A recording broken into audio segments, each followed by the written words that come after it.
Bonjour and good morning, gentlemen, and a very warm welcome to the second day of Huawei Connect 2023.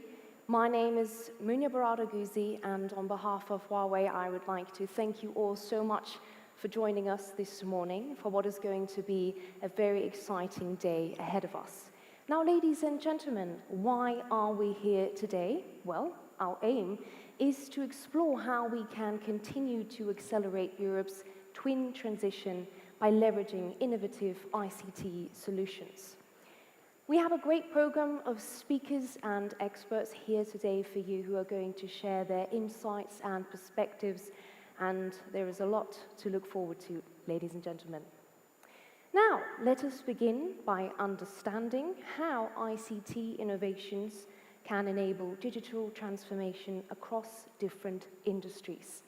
And for that purpose, as well as for opening the event, I would like to give a very warm welcome to the board member and president of ICT Products and Solutions at Huawei, Mr. Yang Xiaobin.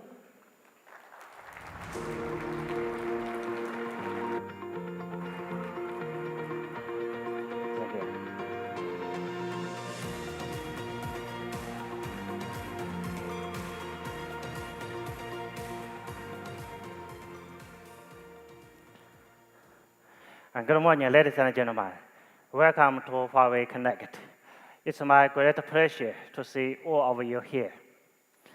Today, I wanted to discuss with you about how ICT innovation can facilitate digital transformation across the whole industry. Over the past 10 years, the world's digital economy has been growing rapidly. And now it is a new engine for the economic growth. In the developed countries, digital economy accounts for more than 50% of the GDP, while in developing countries, digital economy is growing about 20% annually. We expect that by year 2026, digital economy will account for 54% of the global GDP.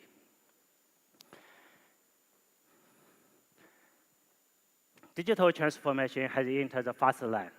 It is expanding from a few pilot in a few industry to widely adopted in the new to the many industry. Significantly improves productivity and production capacity. So digitalization of the industry means more pervasive connectivity and more abundant data and more applications.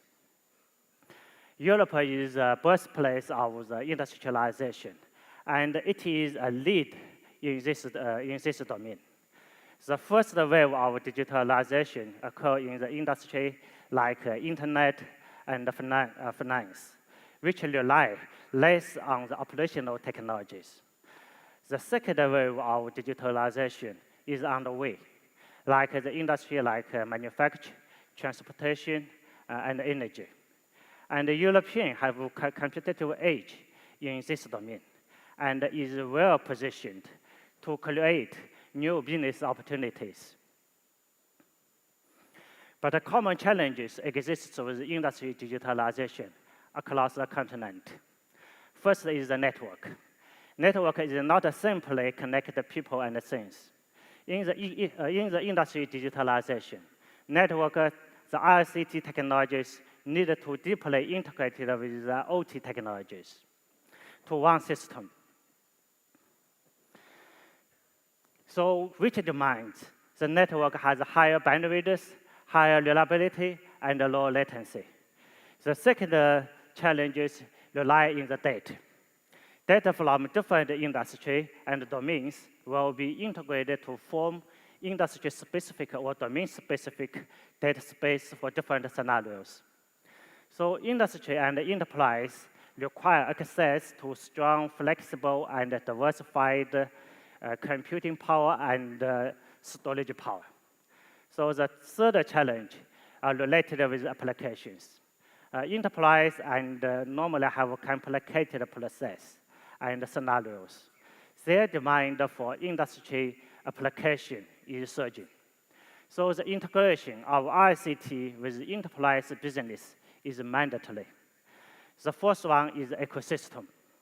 For the single players, it is unable to handle digital transformation independently. Collaboration between different players across the industry is increasingly important. So in response to the key requirement of the industry digitalization in the next 5 to 10 years, we will continue to innovate in ICT domain and stride into the 5.5G area. In the domain, like WAN, campus, and SME, we aim to boost the productivity by realizing ubiquitous 10 Gbps access, microsecond level of the latency. In the data center, in order to unleash the diversified computing power, so we will provide the high throughput and high capacity DC and DCI networking, and together with the agile and reliable data storage. So let's start with the campus network. It is estimated that more than 80% of the GDP generated in the campus. Over the past 10 years, the number of the connected devices in the campus have been increased by 10-fold, and 50-fold increasement in the audio and video traffic in the campus. For example, in Huawei, for the number of the video conference per month, it has been increased from 80,000 to 630,000 just in past 3 years. So for the new business scenarios, such as immersive office, high-density video conference, the product quality inspection, which requires a network that are powerful enough to provide 10 Gbps access, simplify the architecture, and superior user experience. So Huawei has launched the world's first 10 GHz IP plus power solutions. So based upon the passive optical LAN technologies, which can greatly simplify the network architecture and make the networking much easier, streamline O&M, and enhancing scalability. We also have launched the world's first end-to-end experience assurance solution, which can ensure the audio and video conference experience. Digitalization and intelligence not only benefit to the large enterprise, but also help the SME to improve their efficiency. But the challenge one for the SMEs is that they don't have a dedicated network maintenance team like the large enterprise. So we will provide the one-stop service and simplified solution for that one. We call it Intelligent Suite, Huawei eKit, support all service access and smart roaming to help SME to adopt the cloud-based applications and to enable intelligent office work and production. We have established the Huawei eKit app, a digital distribution platform to help engineering, installation service providers to improve both network deployment and OM efficiency. Huawei eKit is designed for many different scenarios, such as Soho, hotels, restaurants, commercial stores. We have developed a series of products, including smart terminal, wired and wireless connectivity, data storage IT platform. Huawei is the only vendors we can provide a complete solution and a complete product portfolio for SMEs. This year, we have already commercially launched more than 50 products for SME to help them go digital fast. We believe that these industry-leading products will help our distribution partners to win customers and achieve business success. In the data center scenario, industry digitalization is rapidly generating huge amount of the data. And we cannot expect that all of the data center located in one site. So that's why data centers are expanding so fast. So scheduling computing power, transmitting and synchronizing data between data centers require data center interconnectivity network with higher bandwidth and throughput. So the DCI network traffic, we expect that it will exceed 10 Tbps. So Huawei has commercially launched the intelligent DC optics. It has the largest capacity in the industry. With the solutions, 800 gig optical modules support 100 Tbps per fiber. And with our unique WDM technologies, the spectrum efficiency can be improved by 25%. And its 5 millisecond network self-healing technologies can make the network greatly with the greater reliability. We now have entered into an area of the multiple computing power, which will be delivered by CPU, GPU, NPU, and DPU, and in the future, there will be more dedicated computing power that will be available in the market. And in the meantime, most of the companies, they will adopt multi-cloud or hybrid cloud strategy to house their computing powers. So to better unleash the diversified computing power, we need outstanding data center network and continuous product innovation. So we have launched the industry's first data center network for this purpose. So the switch provided the world's highest 400 gig and 800 gig port density. We also commercially launched the intelligent load balance algorithms in the switch. So it can increase the load rate of the entire data center network to 98%. And the world's average one is about 50%.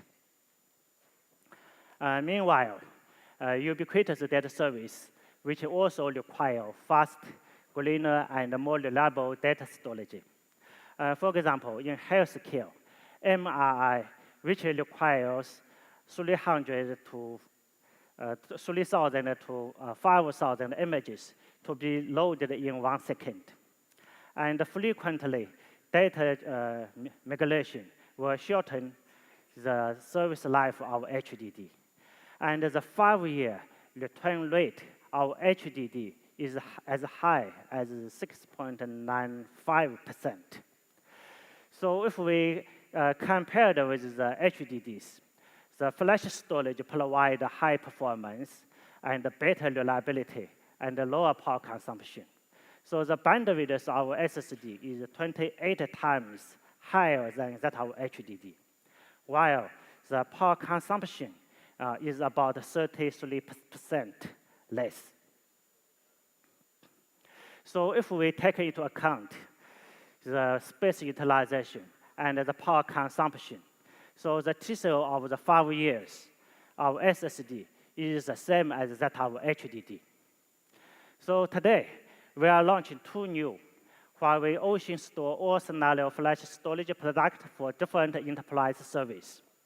We aim to help our European customer to build a more efficient, stable, and greener data center.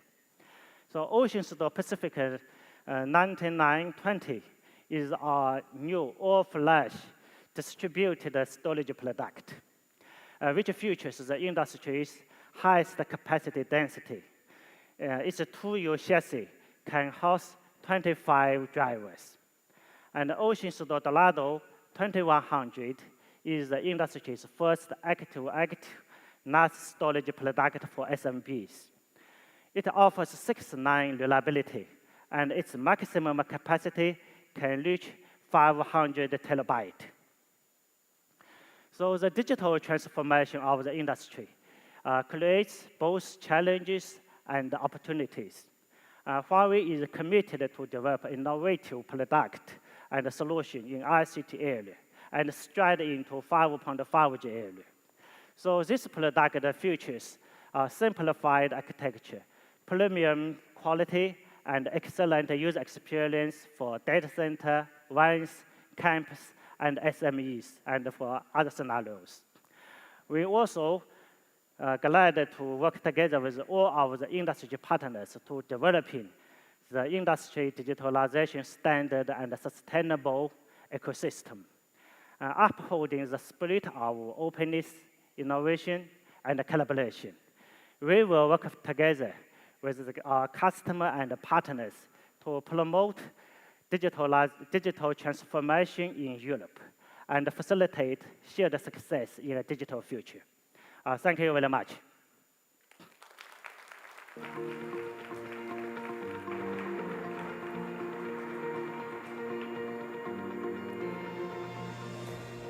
Thank you very much, Mr. Chaubin, for sharing what Huawei is doing to continue to innovate with ICT.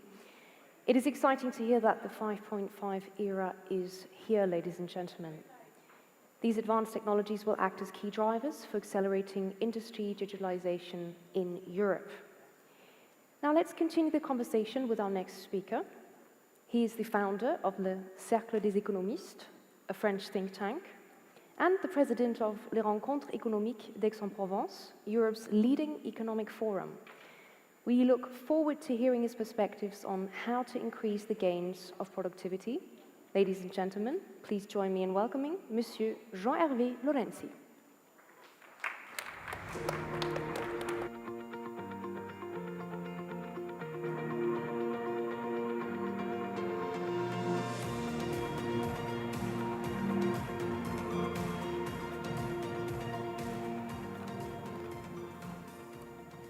Bien, bonjour. Hello, everybody. I'm going to speak in French, which is easier for me.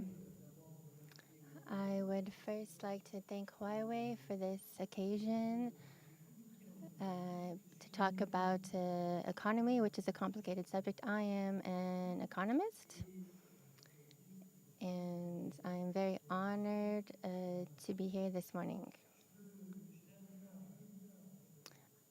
I have an old past with Huawei for many reasons, mainly because I know the president of the Huawei administration in France, Jacques Biot, and I also head the meetings of economists in Aix-en-Provence, which is one of the main events, perhaps maybe the main event in Europe of economists. And every year we invite Huawei because we've been partners with Huawei for 3 years. So it's really a pleasure for me to be here. I'm an economist, and perhaps I'm a bit out of phase with the speaker previous to me. I'm going to talk about a problem. I'm going to talk about the nuances of the digital sector. And I don't want to bring a negative tone to this, but the global economy is slowing down significantly, whether in the US, even though the last quarter was quite positive, but there was some budgetary deficits that were very large. So China is also slowing down. So this is just to illustrate how complicated the problems are. It's not just a problem of technology. So these are the problems we have to confront. And how can we reboost the world economy? How can we enable global economy to grow? But for the past 10 years, the Chinese economy was very important. and the global economy was 4 to 5 points, but today we're at 2 points of growth. So it's a little bit less than before, and the difficulty for us economists is to understand what's happening. If I needed to summarize all of this, I would say that the main difficulty is in terms of demographics, because it covers many countries. When I talk about demographics, I talk about the average age of the population is increasing. So this raises a concern for the working population. Second difficulty is the one related to climate. There's going to be a lot of investments in sectors that don't really produce growth, but they will substitute fossil fuels, fossil fuel energies, to come up with energies that are not so based on fuel, but they don't necessarily create significant growth. And the third subject is the question of the digital transition. So the appearance and the emergence of very significant, important digital technologies. Huawei is a good example, which enables us to work in many areas, data, artificial intelligence. But in reality, this raises two questions, and this is what I'm going to try to explain here in a few minutes. The first problem is that the benefits, the gains of productivity are not really there as of now. The second aspect is that we fear that in many countries, AI, which we're talking a lot about, will create and will get rid of jobs, and we'll see the disappearance of jobs, which could be quite negative. So the evolution of our world, whether in Asia, America, United States, Europe, is much more complicated than what we tend to think. I would also like to indicate that we economists are used to working on the concept of gains of productivity. But behind this word, there are actually two words. We have the productivity of work, which means we're looking at how much we produce in a year, which is what we call the gross domestic product. This is the wealth. And then we divide that by the number of hours worked to see if productivity of work has increased or not. This is a very important method to see if the salaries keep up with the evolution of the gains in productivity. Salaries are very important for creating a demand for services. And the second use of the word productivity is the global factor productivity. Capital is more productive. You can see the efficiency of everything that we can implement with digital technology. Will have gains of productivity in machines, in the organization of production. It's not directly related to work, but it's from this type of productivity, which is global productivity or overall productivity, that we create this idea of what growth can be over the next few years, which is our potential growth. And from this potential growth, we try to look how much growth we're going to experience in the next few years, the potential growth around the world. For now, it's slowing down. So we must be careful, we must analyze the facts. In reality, since 30 and 40 years, we've been looking at world growth periods, and we've noticed that there's a strong growth, and then there's crises, and then there's periods of growth, and then there's negative.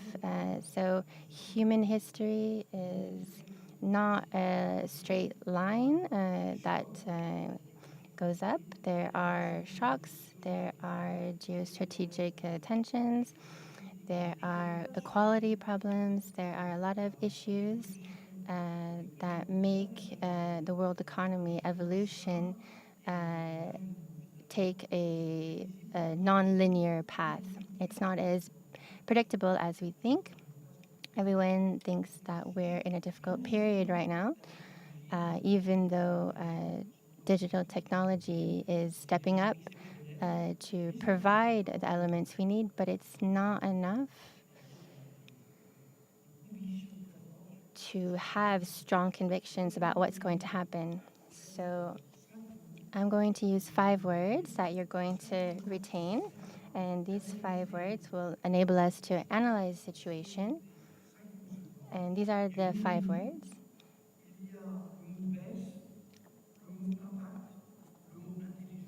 So decrease, impact, delay. I'm talking about France because France is a very significant case of what's happening in Europe. When I talk about France, we can expand to Europe, which is pretty much in the same situation. But I understand the French economy better than I do the Polish economy, for example. But behind the word France, we can also say Europe, to use this French vision to understand what's happening in Europe. So in the short term, since COVID, the gains of productivity have been negative.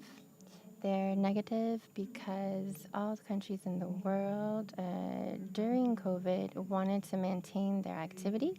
So they created capital flows in public and a lot of public deficits that prevented many sectors who were having difficulties. And during the COVID period and the 3 to 4 years after, all the countries created a lot of employment. A lot of employment was created without attaining the previous level of activity. For example, today, in 2023, we have the same level of activity that we had in 2019. And I'm talking about in terms of the world economy. Since we created more employment and wealth, the gains of productivity of work were negative. This is the essential reason why we have this singular aspect of half a century of gains of productivity that have been negative. So we're starting to reconquer this, but it hasn't happened since a long time. And this is really the reason why all over the world, in the US and in Europe, we noticed that despite the impact of digital technologies, there was a deeper problem based on the low levels of productivity in France, which is at 3.6%. It's not negligible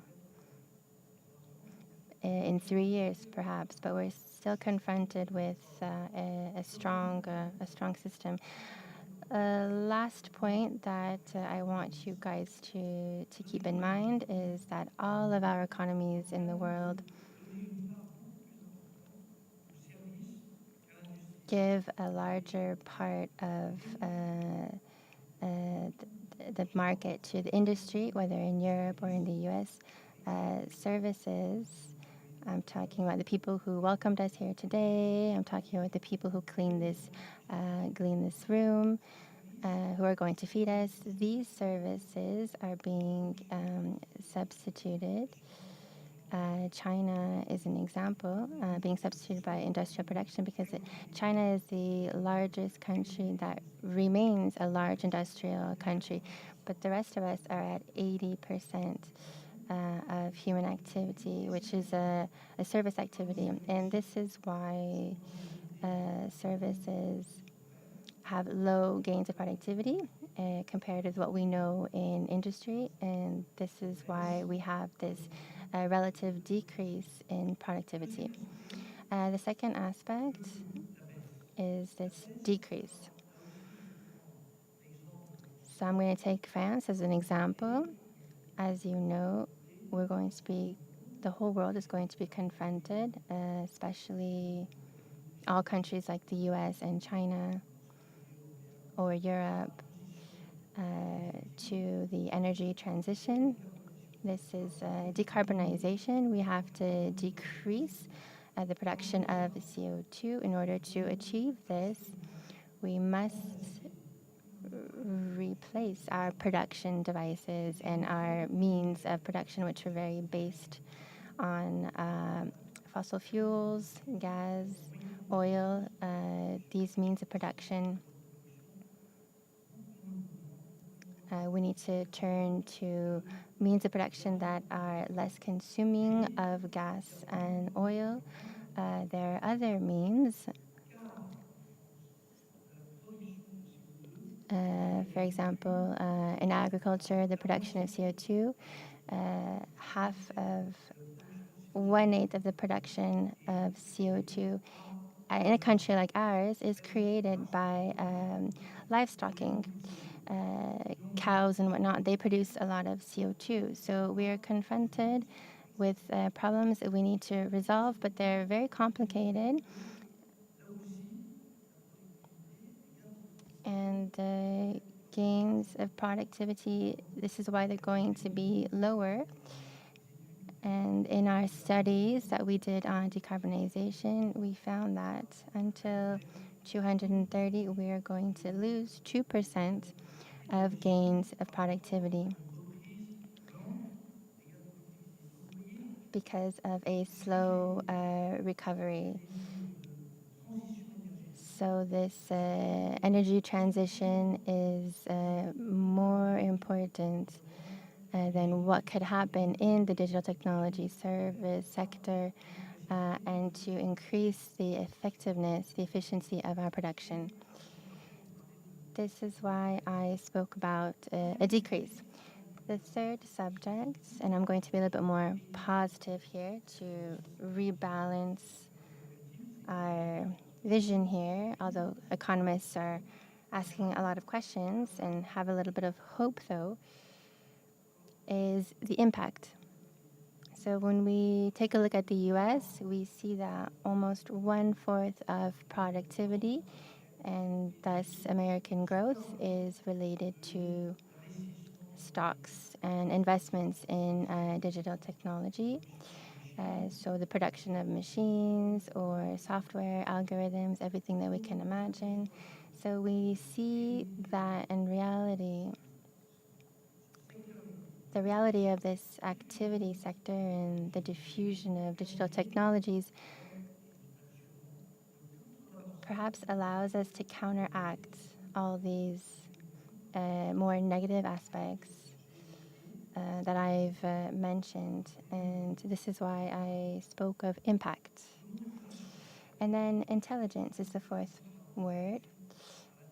We automatically think of artificial intelligence, but there was a very exceptional report conducted by Goldman Sachs, which explained that 300 million jobs were going to be transformed by artificial intelligence. A series of jobs that we know that are not service jobs, but rather production jobs, jobs of dialogue, jobs in data, everything that allows us to live, really, and to be able to learn, to cure each other, to get cured, to house, to obtain food. All of these sectors are being transformed by artificial intelligence. The figures from Goldman Sachs, we must look at them carefully, but they show that if we continue this curve, this evolution in AI, we will see that world growth, you see, I'm being more positive here, but world growth will maybe increase by 7%. So this is very important. Artificial intelligence is kind of our technological key.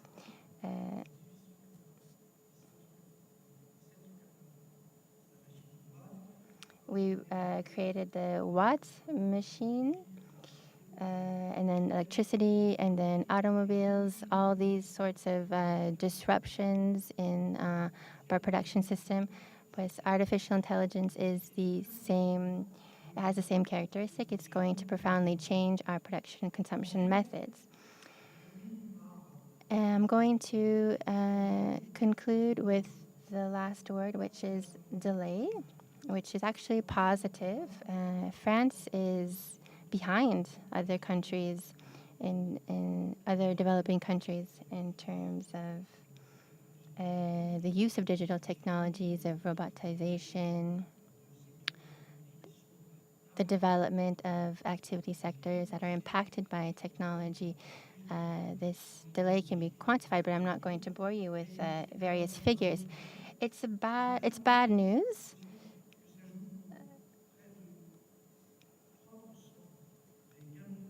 Because 3% of gains of productivity for a country like ours. But it's also positive because if we're capable of significantly investing, not just us, but also other European countries, it would give us growth possibilities and potential that are extremely positive. So it's in this domain that we will certainly have the most possibilities that will open up to us with tens of thousands of euros to do this digital transformation so we can keep up with other countries, which is very important in this transition. And we can notice this in other countries that are also behind, like in Africa, who are in developing economies. Technology allows us to take leaps. Everything is set back to zero. There's no longer a handicap in the beginning, and this is why many technology in banking have developed more quickly in European countries and maybe in the United States because there is a large capacity to rebound. And this is the reason why I'm giving you a message of hope. We're behind,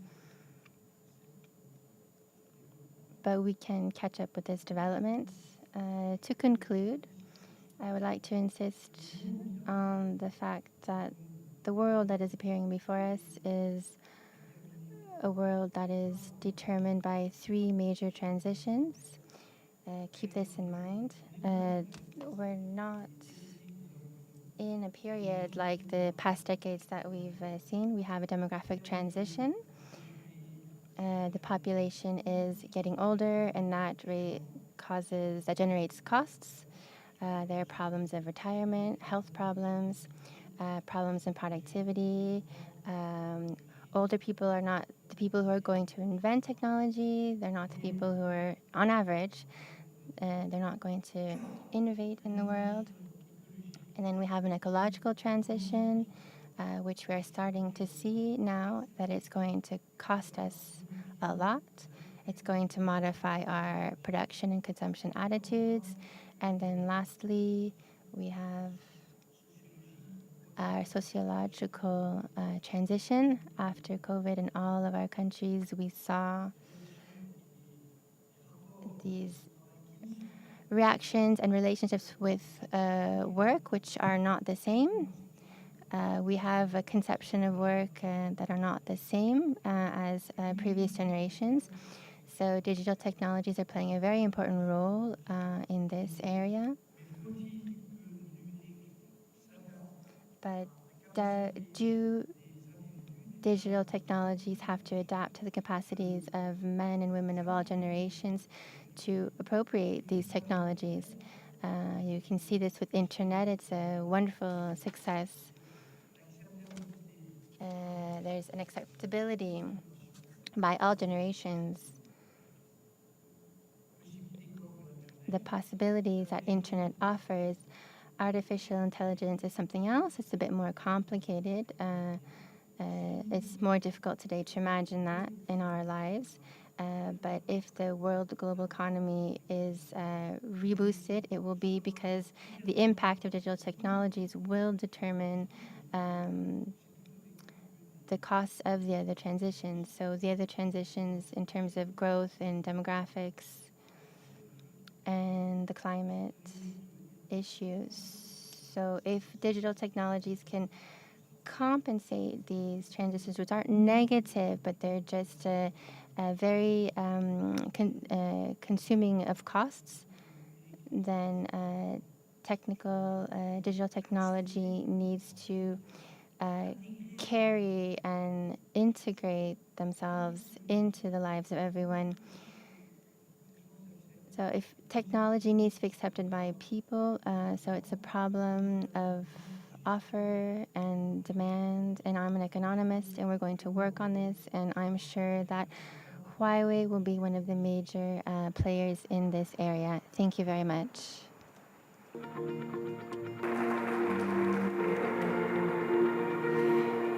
Merci beaucoup, Monsieur. Thank you very much for this very And for providing us with valuable insights on how we can navigate this rather complex environment. Now, ladies and gentlemen, to continue this morning's session and dive into our next topic on compounding the power of the green and digital transition, I would like to welcome to the stage our next guest. He's the senior partner at the strategy consultancy Roland Berger, where he advises on strategy and performance improvements projects in telecoms, technology, and media sectors. Please give a warm welcome to Mr. Victor Marcet.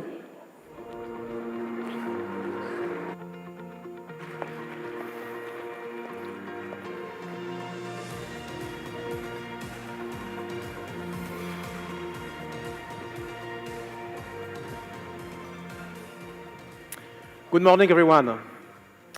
Where does Europe stand in the green and digital transitions we are living? That's the question I'm going to cover with you today.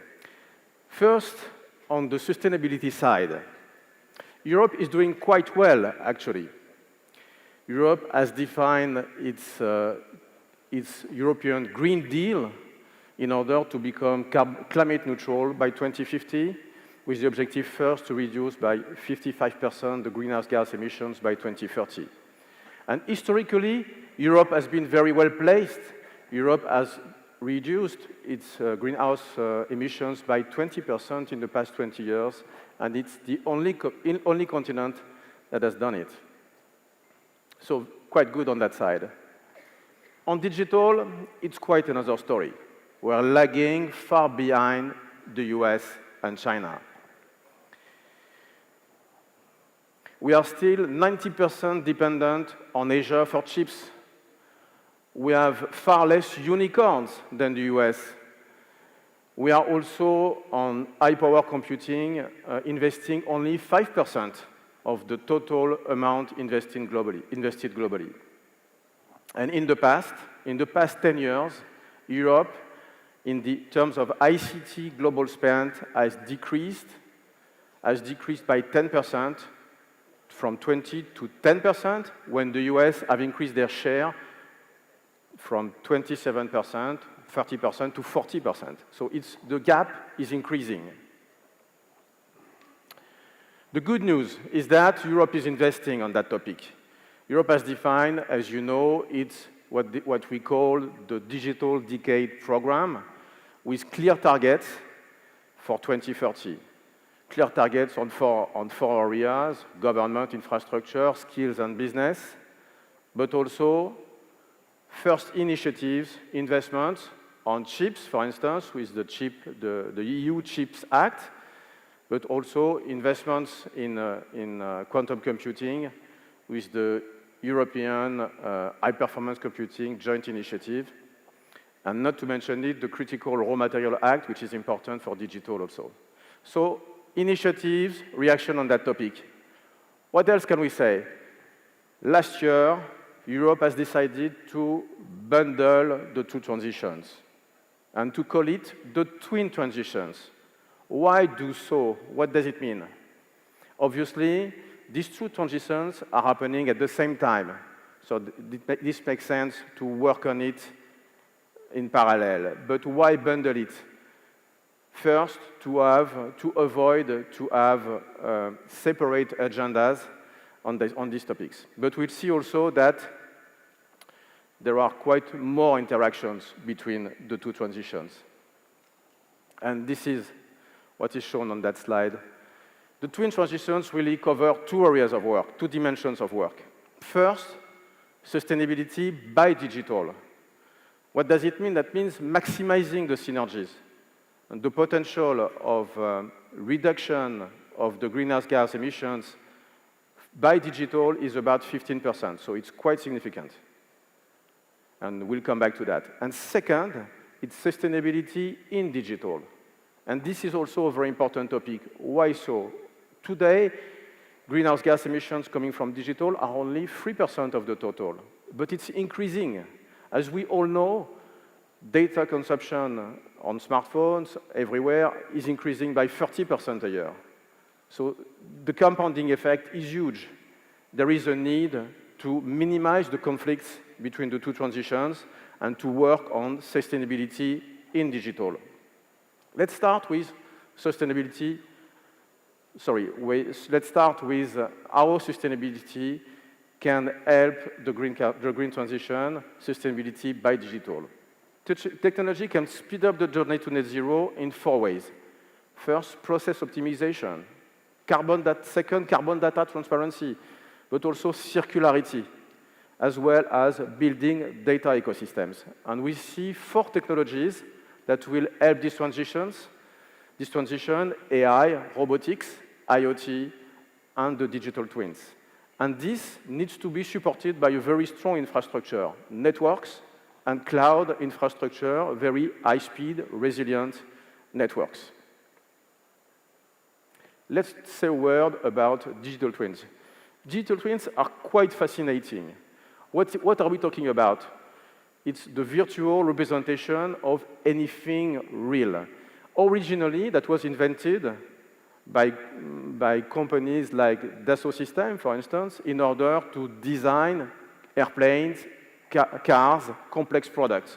It was used in engineering.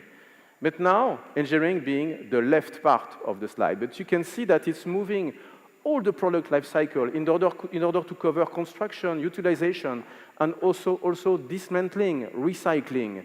And this is very important. In that respect, the digital twin gives an image of the whole life cycle of the product in order to be able to design products that are easy to recycle in the future. This is becoming very important. This is key for one of our big players. I mentioned Dassault Systèmes, which is one of big players in Europe. They are clearly investing on that topic. AI. So let's talk about AI. Everybody talks about AI. We all hear about AI. AI will power up the digital transition and accelerate this sustainability by digital. We believe that about 50% of the contribution of digital to the green transition, to the reduction of greenhouse gas emissions, will be driven by AI. We'll see that AI brings other challenges. I will come back to that a bit later. All sectors are impacted by this sustainability by digital. And the big sectors that are contributing to greenhouse gas emissions, like energy, buildings, transport, industry, all these sectors can be helped by the digital transitions. Energy with smart grids, industrials with digital twins, buildings with IoT, for instance, mobility with mobility as a service, but also things like the digital passport for cars in order to track them until full recycling. Let's talk now about sustainability in digital, which is the other challenge. So what happens on that front? First, the good news is that our big companies, our large tech companies in Europe, have committed to work on this sustainability in digital. in 2019, 26 CEOs have committed to form the Green Digital Coalition, and these guys cover the main technology companies in Europe. They want to be carbon neutral by 2040, and there are a lot of initiatives coming on that way. So that's very good news for Europe. Second good news is the move to cloud. And that can be surprising, but it's a full reality. We believe that the move to cloud, migration to cloud, will help decrease by 80% for companies the greenhouse emissions through this move to cloud. What will happen? There are several levers contributing to that. I will mention only one of them, which is the fact that we will benefit moving to cloud from the big investments, the big commitments of the hyperscalers that have committed, for instance, like Google, to be carbon-free in every region by 2030, or AWS to be net zero by 2040. But we will also benefit from a decision that the EU has taken, which is that all data centers in the EU have to be climate neutral by 2030. AI. There is a big AI energy challenge, a huge AI energy challenge. Scientists say that in 4 years, 2027, AI itself will increase our energy consumption at the global level, at the level of the consumption of a country like the Netherlands or Argentina. So this is absolutely huge. This is absolutely massive. What can we do? We can do a lot. On that topic, everybody's working on that, but Huawei has a huge contribution to bring on that for sure. There is a need to work on, of course, on GPUs, computing power, to be more efficient. There is also work on the models, on the large language models, to make them more efficient in terms of data consumption, and of course, designing also more efficient applications on top of that. As a conclusion, what I would like to say is that overall, Europe and the EU is well placed in terms of succeeding in the twin transitions. We combine a number of things that are very important. We combine two strong frameworks, the Green Deal and the Digital Decade. We combine also that are translating into initiatives like the chips, like the high-performance computing initiative.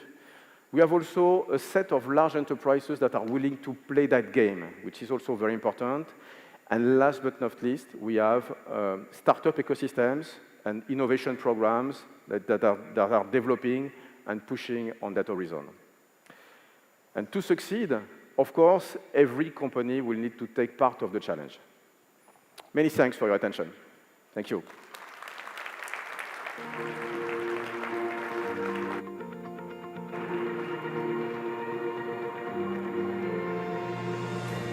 Thank you very much, Mr. Marseille. Merci beaucoup. That was a fascinating outlook into the future.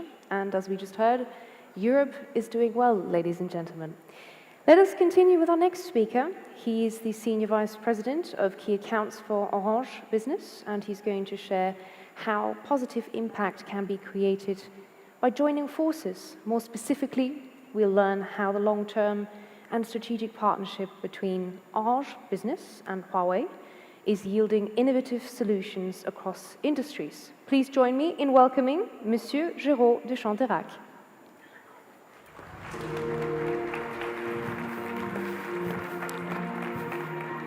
Morning, everybody. My presentation this morning will be in 3 parts.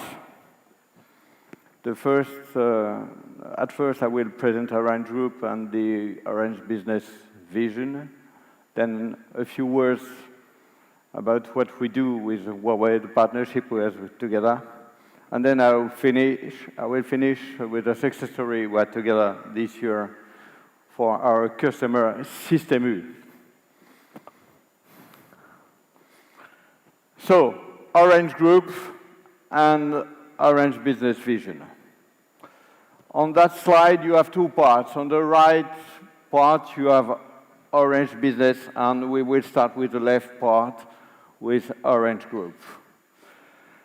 I think most of you know Orange Group, so I will not comment whole figures. I'd just like to say we are very proud for the recognition we had last month by the French Authority for Regulation in Telecoms, ARCEP. We recognized for the 13th consecutive year the quality of our mobile network. We are the first mobile network in France, and this is measured by ARCEP on many criteria, much more than 270 criteria. So if you have not yet an Orange mobile line, don't hesitate. When you leave Port de Versailles, go to Orange and change your operator. You will have the best quality. On the right part of the slide, this part, I'd just like to mention that historically, Orange Business has been positioned by Gartner in the Magic Quadrant as the leader for global network service solutions. So our DNA is network, but now we are increasing very quickly, very fast on new domains. And I'd like to mention three domains. The first one is our cloud activities. This year, we have a huge growth of 12%. Our positioning is helping our customer to make their move to cloud. The second point I'd like to mention is the cybersecurity. I think most of you know Orange Cyber Defense, which is in the first position in France, and we target to be the first in Europe in 2 years. So we have a very huge growth on our cyber defense business. And the last one is the data, digital and data. We have 3,000 experts in data in France, and we are growing quite fast in data. From September, we have started to sell new services linked to AI, and it's very important for us. It's a very important domain of growth. So now a word on our mission. We used to say we make digital transformation efficient and sustainable for businesses. In fact, we are both a leading operator, a leader as an operator and as an integrator too. So we have strong assets to help our customers to realize their digital transformation. We have built a very strong ecosystem of partnerships. Huawei is one of them. And we have done that in connectivity, in cloud, in cybersecurity, and that make us a trusted partner for our customers.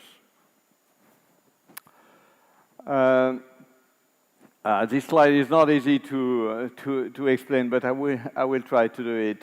We have built 4 strategic value proposals. The first one is, we call it Evolution Platform. Evolution Platform, to summarize, it's what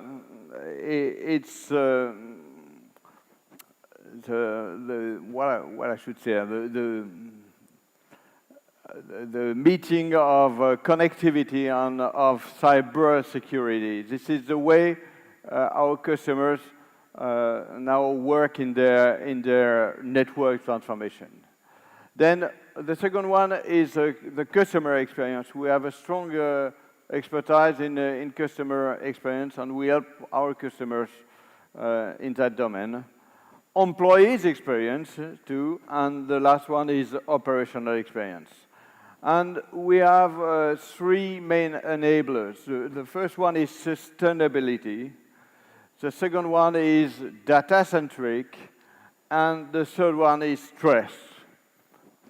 You can have in mind the link with Orange Cyber Defense. So those 3 points, sustainability, data-centric, and trust, are very, very important, and you will recognize them in all our proposals. So with our partnerships and with our platform, we have a unique expertise in France, and we are able to deliver positive digital experiences for our customer. That's the sense of that slide. To go to the market, we have developed specific approaches and for key sectors and for topics. I personally have spent a lot of time in the transportation sector, media, and retail. So I will have a focus on retail. The challenges of retail are very, very important. Retail constantly reinvent the customer journey, the customer experience, online and in store. Retail manages a great complexity because they have a huge number of stores. In the stores, checkout is cash. So that means an IT breakdown is completely unacceptable, impossible. So they need to have very strong infrastructures. And they have no IT resources in store. Sometimes they have even no employees because they are addressing franchises. So it's really a very, very difficult topic for retail. Retail manage more and more data linked to logistics, to the deliveries, to the customer knowledge, to the fidelity. So they have huge needs in data. And they need to have a mobile solution for their back office too. So it's a lot of complexity. And what we have done for retail is we try to simplify that complexity for them. And we will speak later about the solution we have designed with Huawei for the IT infrastructures in the stores. Before speaking of that, I'd like to say a word about sustainability. Sustainability is at the heart of our strategy.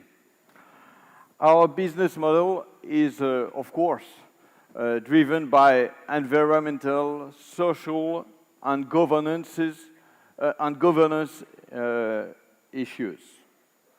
Orange Business is committed to the contribution of the group's main environmental objective, which is achieving zero net carbon by 2040.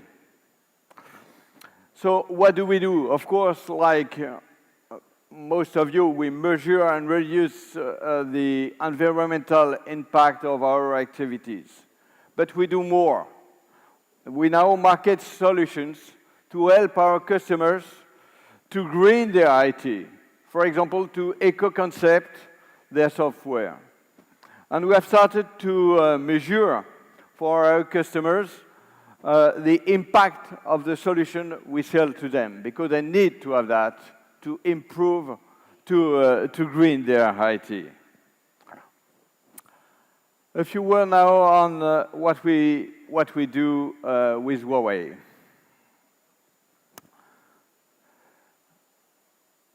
We have a very large, excuse me.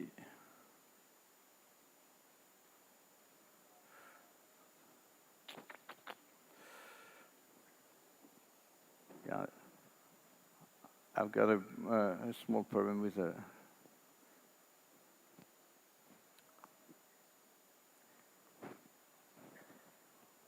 Okay, never mind. Okay, thank you.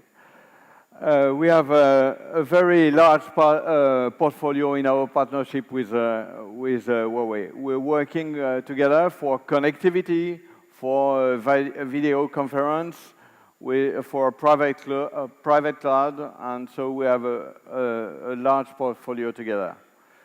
We have a tailor-made co-construction for our customers in a wide range of sectors. I personally mentioned media, retail, and transportation. And for the next year, in 2024, we will be the first integrator of Huawei in France.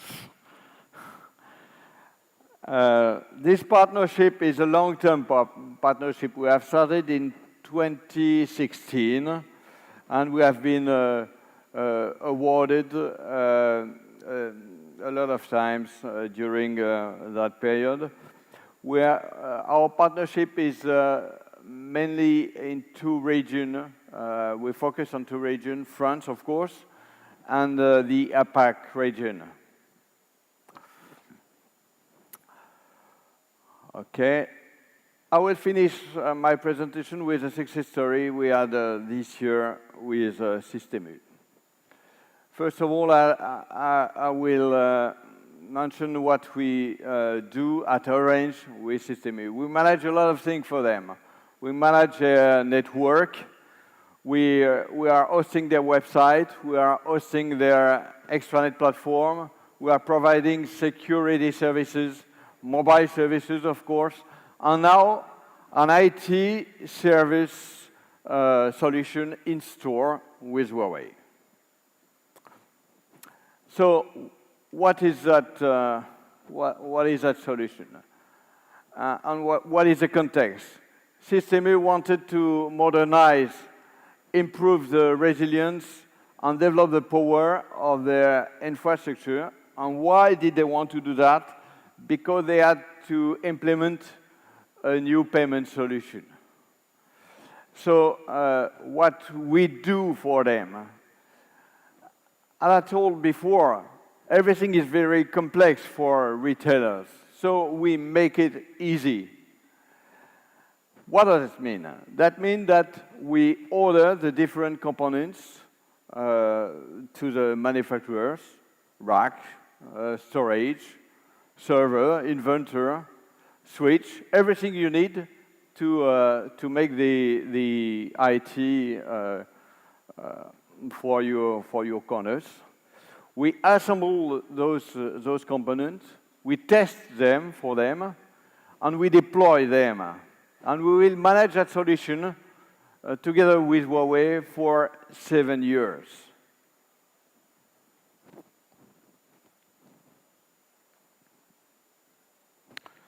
So there are a few benefits for Système. The first one, as I told, is make simple something which is at the beginning very difficult.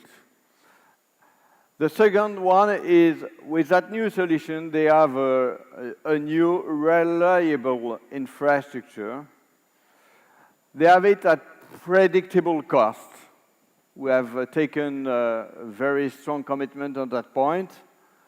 And we provide them a high standard of quality guaranteed by KPIs and financial engagements.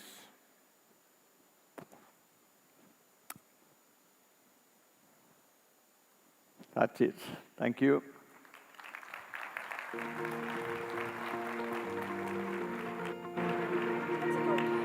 Merci beaucoup, Monsieur de Chanterac, into your long-standing partnership with Huawei. Ladies and gentlemen, I would like to welcome our next speaker to stage. She is the President of Global Marketing and Sales Service of Huawei Cloud, and she will outline how organizations can accelerate intelligence with Huawei's cloud and everything as a service in Europe for Europe. Please welcome with me Mrs. Jacqueline Chi.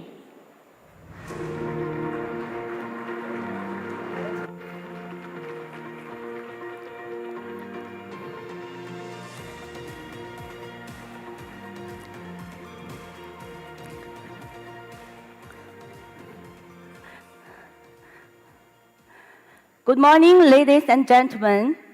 This is Jacqueline from Huawei Cloud.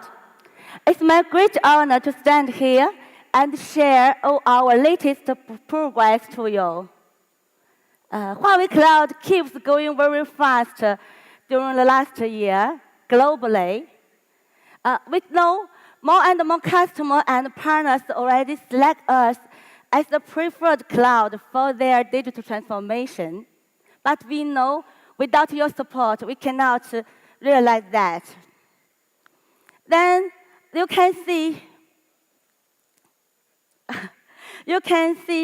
in this industry, cloud transformation is on the way. The last year, in the same city, in the same stage event, Huawei Cloud announced our strategy about everything as a service. So you can see a lot of achievement about that.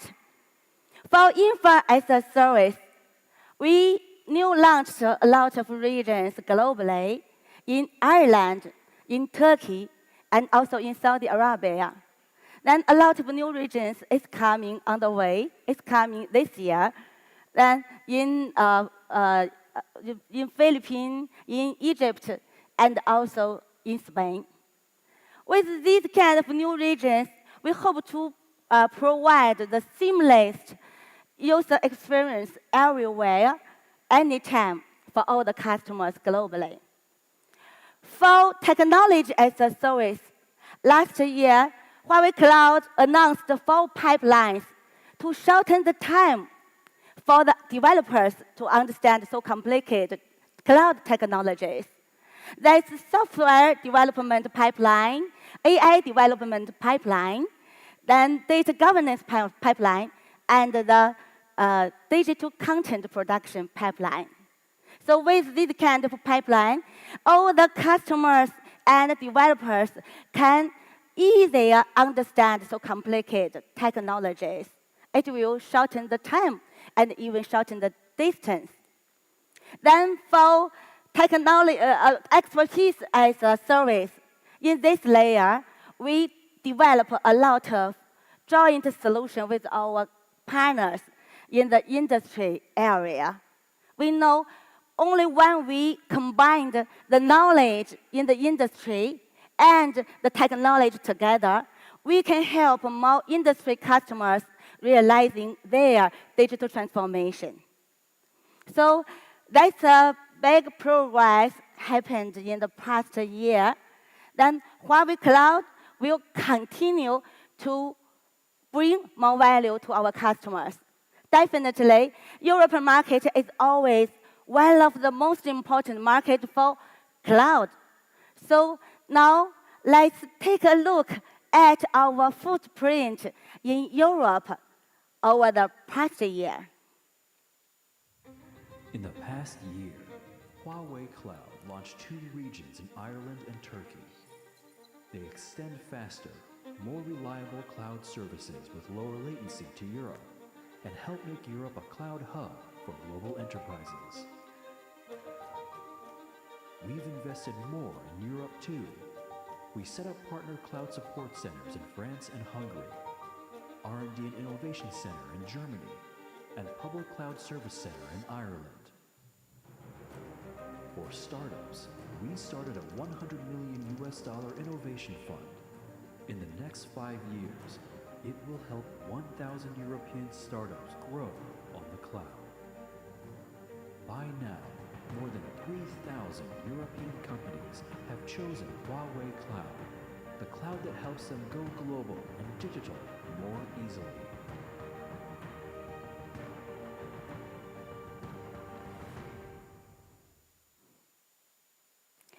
So, based on the deep understanding of European market during the past 23 years working here, what's the real value we want to bring to this market? I think on this stage, I want to share 3 key factors of Huawei Cloud. The first one is innovative. The second one is trustworthy. Then the third one is global. I think these characters will be the real value we want to bring to European market in future. Let's share one by one. For innovative capabilities, there is a kind of DNA of Huawei and also Huawei Cloud. We always hope to bring the most cutting-edge technology to our customers and partners here. So you can see Huawei keeps leading cloud-native journey in Europe. Now, more and more customers and partners already understand the key meaning, the value of cloud-native. Because based on cloud-native, you can get strong support from the infra, from the different layers. So Huawei Cloud can provide the full stack cloud-native services, including the CCE, CCE Turbo, CCI, UCS, etc. You can pick up any kind of cloud service on Huawei Cloud based on cloud-native technologies. In addition, we want to hope to build a real new environment that means application-centric platform. We hope to help all our customers and partners here to modernize their application from the legacy platform to a new one.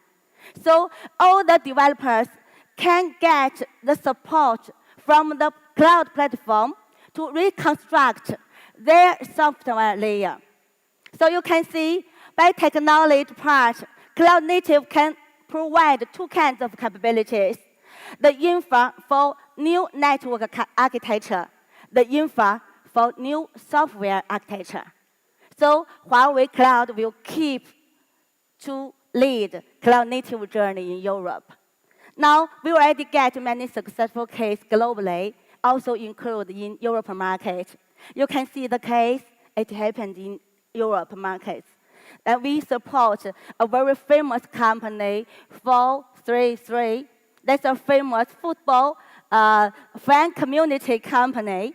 We help them to reconstruct their software architecture so they can get an agile capability to build a new environment. They can enlarge their business very easier than before. We also can help them to reduce the cost to get the agile capability for the new development in new areas. Then we also can provide an innovative new ghost database to European market. Now everybody talk about data. Data is very critical to every industry. But how to protect, how to manage your data, how to save your data, how to get a better data solution. This year, we announced our new database solution. We named that Huawei Cloud-based Distributed Ghost Database. It can provide the industry a new option for new database because every application, they all need the support from database. What's the key value of this database can bring to all our customers and partners? We can see, based on Huawei Cloud, you can get a new generation distributed database. It can be put everywhere near the service, near the traffic. So it can reduce the latency. It can help you get an agile expansion capability for scale in, scale out on demand. It also can support any kinds of innovative interface for the new applications. Definitely, it also can help you to guarantee a better reliability everywhere. So this kind of database can reduce your cost, can guarantee a lower latency, can help you to expand your capacity on demand, also can help you to do a lot of innovative jobs. This database has been used everywhere, in financial industry, in carrier industry, and also in many vertical industries. It's a proven database for carrier grade, for financial grade. So I think maybe later you can try this kind of cloud-based database. It will benefit you a lot. And when we get very abundant data, AI is coming. No data, no AI. I believe AI is the hottest topic in the next decade because AI can realize a lot of new functions that we didn't achieve in past years.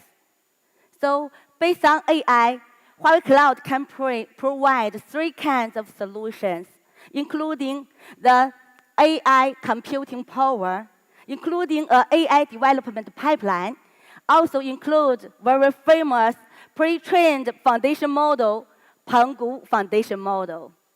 We can provide all these kind of solutions to European customers.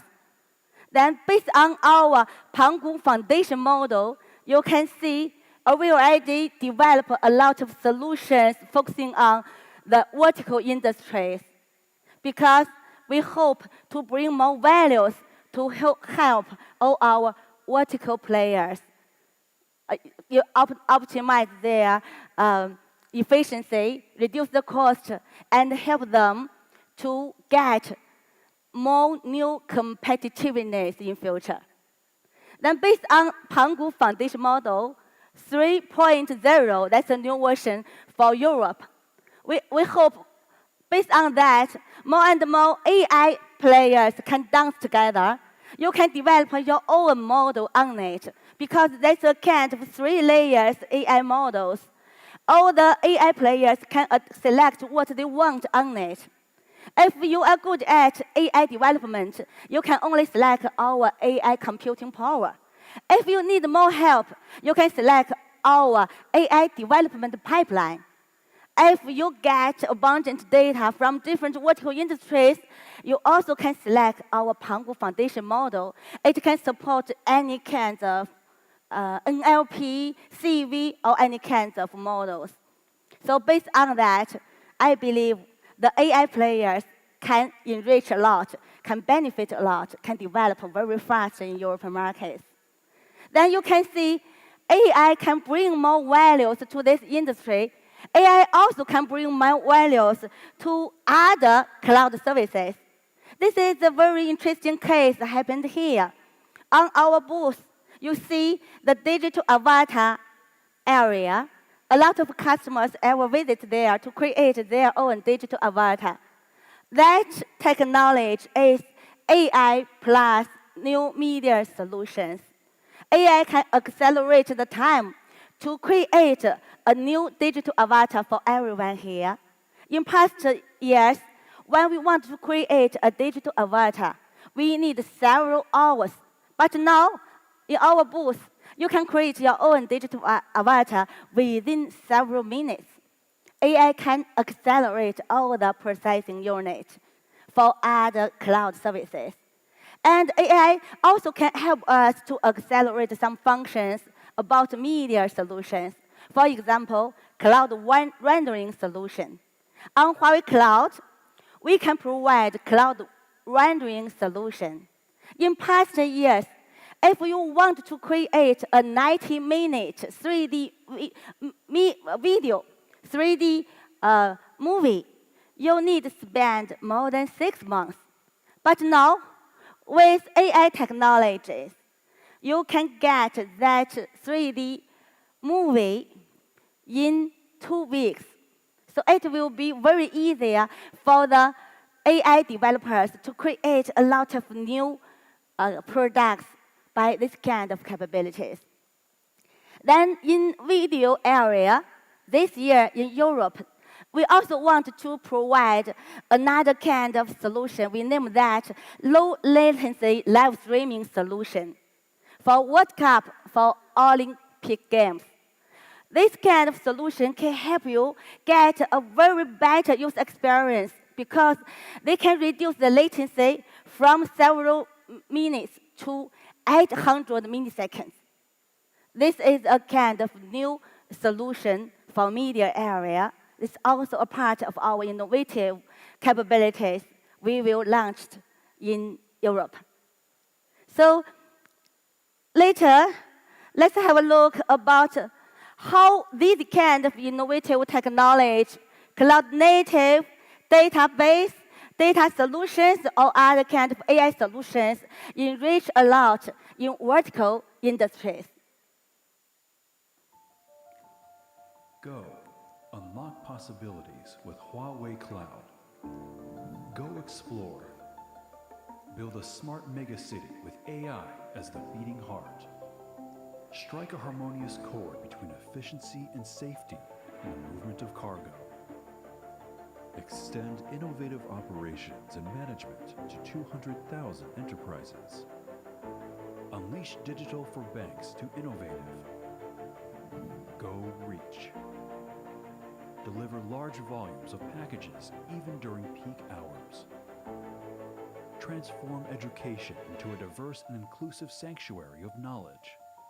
Boost online conversion rates with new tech to make business a breeze. Turbocharged search and query for travelers. Go discover. Render futuristic views on the cloud at speeds previously unimagined. Unleash new levels of horsepower for autonomous driving. Reimagine gaming experience for players to build their own mini worlds. Go Envision. Stream captivating live videos to 400 million viewers. Give 100 million sports fans an exclusive app experience upgrade. Go Protect. Restore ecosystems and give the desert back its trees. Go. Unlock possibilities.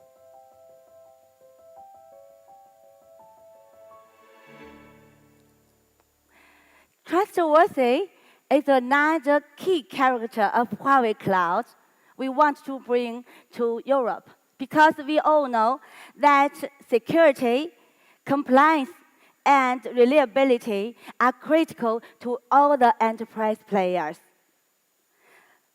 Then we work closely with Scope Europe and EU Cloud COC to deep understand all the requirements locally and follow all the game rules in Europe. We also have obtained more than 120 security and compliance certifications globally. We also build a deterministic system with our local SRE teams in Ireland and Hungary.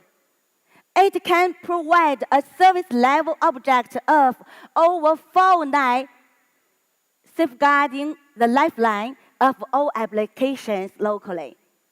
So that's a part of our trustworthy solution. In addition, we also build a very strong local team to look after all the different customers in different countries.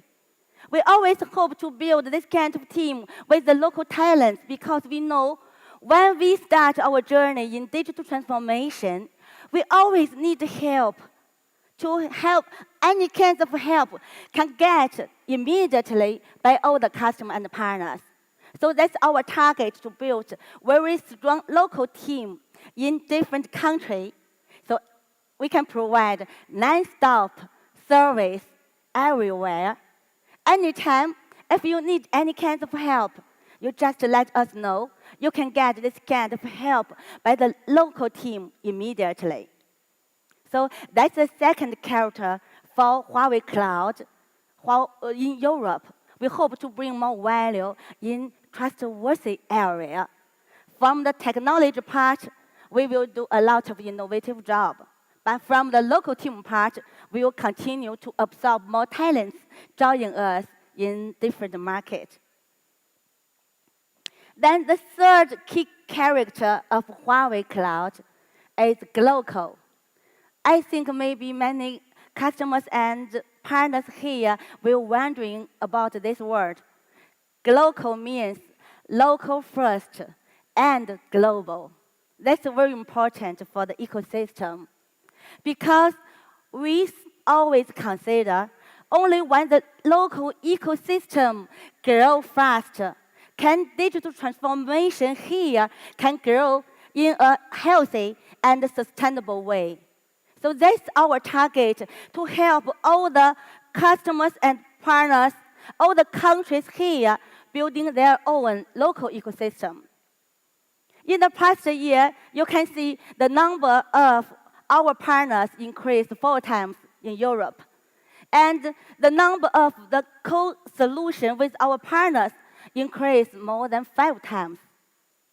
We also make a plan to support more than 100 startups here to grow on Huawei Cloud. We hope to help more talents, more startups, more companies here to build a healthy local ecosystem first. So that's the value we want to bring to European market. Based on the enriched local ecosystem, we also hope to build an open environment so all the local players, they can enlarge their business with Huawei Cloud globally. We hope this kind of open platform can help everyone here to get more business globally. We also hope to invite all the players from other countries to European market. So all the local teams, all the local companies, you can benefit a lot by this kind of sharing from other countries. So for Huawei Cloud, we hope to bring more value by a healthy ecosystem in Europe. Local first, but global everywhere. Then we also know sometimes technology does not only mean technology. It means hope. It means contribution for the country, for the society, for the health, and even for the human beings. So we always hope to bring tech for all. Now, with Huawei Cloud, let's take a few more moments for that.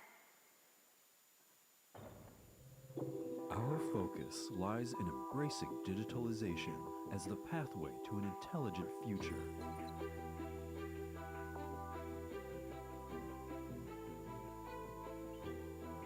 Through our partner ecosystem, startup programs, local enablement, and shared technologies,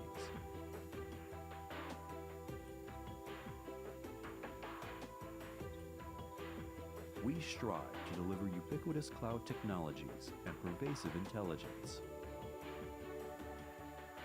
In addition to business innovation, Huawei Cloud also contributes to environmental protection. In Italy, we have installed 40 networked guardians and 45 IoT edge audio moths to safeguard 3 nature reserves. In Ireland, we put sound monitors on whales and built a dolphin tracing system in the Celtic Sea.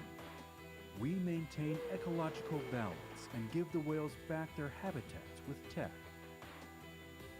In Norway, we use AI to protect Atlantic salmon from being overwhelmed by its invasive Pacific cousin. In the UK, we studied red squirrels with AI and endangered species to better protect their continuation. Be your partner in cloud. Dive into digital, everything as a service. For Huawei Cloud, we cherish all the opportunities working with the local customers and partners in Europe.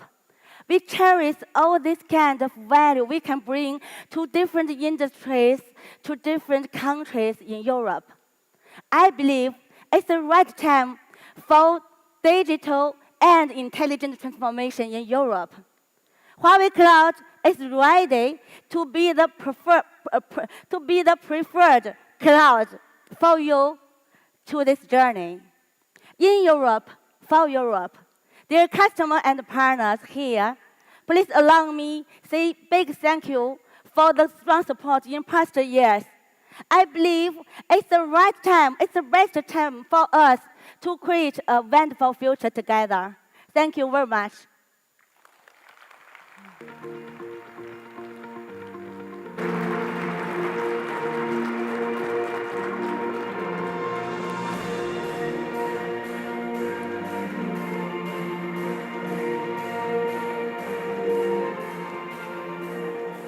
Thank you very much, Mrs. Shi, and ladies and gentlemen, as we just heard, with everything as a service, Huawei Cloud is becoming the cloud foundation and a true enabler for the industry in Europe, for Europe. So, we have reached the end of our morning session at Huawei Connect 2023, and I want to begin by thanking all of our speakers for their excellent contributions. And of course, a big thank you to all of you for your attention and your time. We really and thoroughly hope that you have found this event valuable and that you continue this conversation with us. We want to invite you to join some of our breakout sessions this afternoon. We have numerous sessions on the Intelligent Cloud Network, fiber infrastructure for ISPs, smart service, innovation of ocean store storage, and Huawei Cloud Internet industry. So have a look around, go to the exhibition areas. There's a lot of things that you can explore. Continue to enjoy Huawei Connect for the rest of the afternoon. Once again, on behalf of Huawei, thank you so much. Merci et à la prochaine. Goodbye.